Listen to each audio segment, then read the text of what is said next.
Hey, what's happening? So, I don't have a lot of time before the sun goes down, and I have a shot idea that I'd really like to do, so we're gonna go for a little walk, and I'm gonna tell you exactly what I have planned on the way. You heard of freeze-dried coffee, right? Well, this is like a freeze-dried human, a corpsicle. So I'm on my way to where I'm gonna shoot.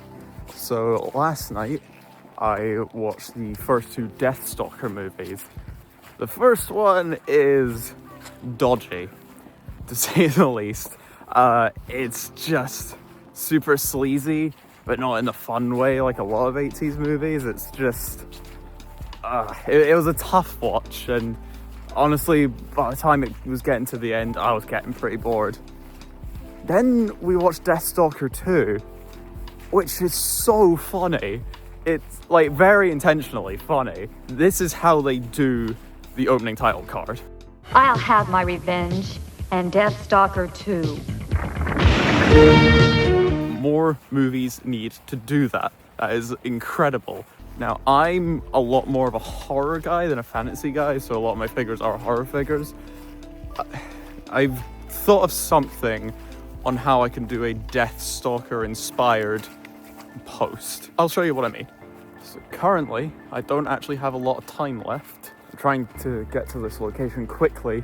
There's not much light left. The moon is out. I have my small rig light with me, so I'm gonna use that. I might actually play around with colors a little bit. Not sure, we'll see. So finally set up this shot. It is a lot darker now. That took way too long. Let me show you what I got. So my idea here is just a little sword fight. Obviously a little unfair on the werewolf side.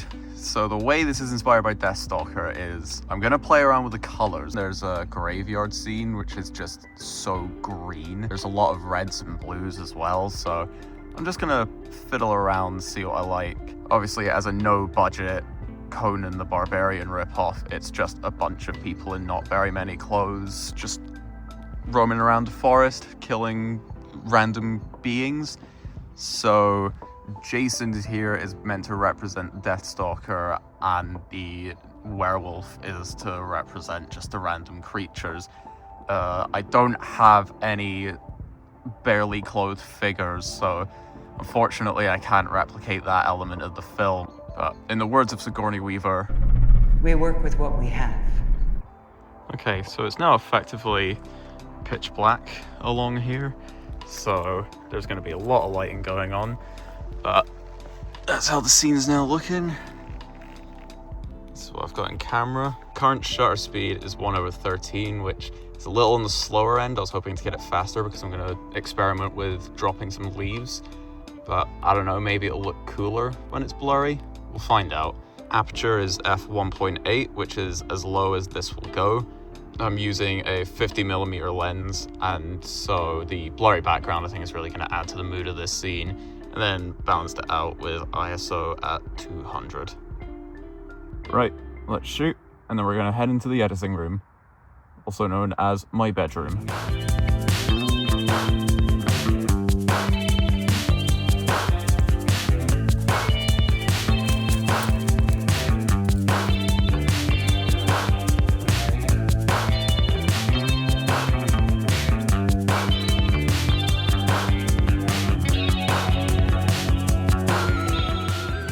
So now it's time for a post-photo breakdown. So, there's some things I like, there's some things that I don't like. So this image here is the base image. When I was taking stuff from other photos, I was putting it all into this image. To get the red that's here on the werewolf, I just took my small rig, turned it red, put it to the side, and ended up with this shot. I took quite a few of the red.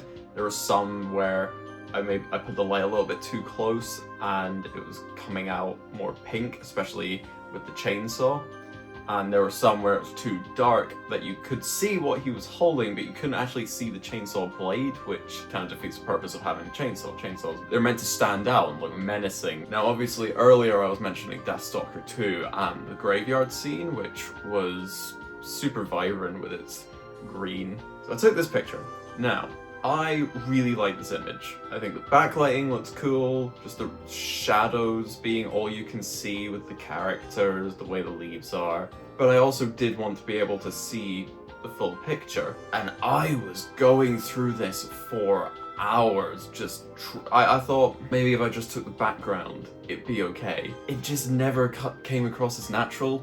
It looked like two images merged together, no matter how I played about with what layer was on top of what type of layer I was doing. It just never looked quite right. Another thing that never looked quite right was the leaves falling in the background. I think this is a fine picture on its own. If I added more leaves, there's probably a lot I could do with these images. It's just not what I was looking for here. So in the end, I don't know why, I just cut these two pictures from everything. Now, Jason was being a bit annoying here. I really didn't like how he looked with the warm color, but if I use the camera raw filter to turn the temperature down, everything else looked unnatural, whilst he looked natural. So I cut him out and I made him his own layer. So here's how he was looking originally. Not bad, but a bit too piss yellow for me. I wanted him colder, whilst nothing else was. After playing around with him with the camera raw filter, this is what I came out with. It looks a lot more natural to me. It looks more like Jason's colors rather than Jason if he had been pissed on. So overall, I am pretty happy with this picture. If I were to take this picture again, I would want to have an extra light. I am planning on getting a small cube light from Small Rig, but yeah, this is what I've got. Let me know what you think. I'm really curious to know.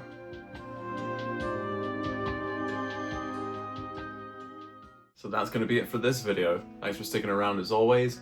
You can find this picture and all other pictures I've ever posted up on my Instagram at corpsecall86.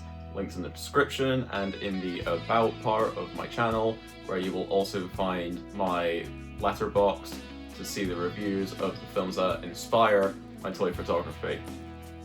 Catch you around.